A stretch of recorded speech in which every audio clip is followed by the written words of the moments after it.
तुमचा दृढ विश्वास देवाला तुमच्या जवळ घेऊन येतो. तुमचा दृढ विश्वास देवाला त्या हजार आणि लाखो लोकांना त्यागायला लावतो आणि त्या विश्वासू व्यक्तीकडे यायला मजबूर करतो. हालेलुया. बिलीव्ह मी, असंच होतं. त्याला पब्लिक नाही लागत, देवाला गर्दी लागत नाही. तो गर्दीत त्या एकाला शोधतो ज्याच्यात विश्वास आहे, ज्याच्यात विश्वास आहे. तो गर्दी पाहून प्रसन्न होत नाही, तो मागं वळून तिला पाहतो जिने विश्वासाने त्याला स्पर्श केला, ती रक्तस्राव स्त्री. कधी कधी हा विश्वास दगा करतो देवाबरोबर. छोट्या छोट्या गोष्टीसाठी तुम्ही देवाशी दगाबाजी करता हो. छोट्या गोष्टीसाठी डॅनियला सारखा विश्वास असू द्या. ठेवा ना तो विश्वास, जे होईल ते होईल. ते सिंह माझं शरीर आणि हाडकं खातील, माझा आत्मा तर माझ्या देवाकडे जाईल, इतका विश्वास.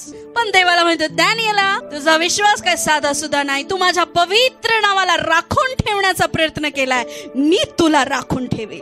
आपली जिम्मेदारी असते आपल्या देवाच्या नावाला उंच करण्याची. आपली जिम्मेदारी असते आपल्या देवाच्या नावाला पवित्र ठेवण्याची. तो आपल्याकडे लक्ष दे प्रत्येक परिस्थितीमध्ये. तो हारला नाही. तुम्ही मला टाकताय त्या सिंहाच्या गुफेमध्ये टाका, मी माझ्या देवाला नमन करणं सोडणार नाही.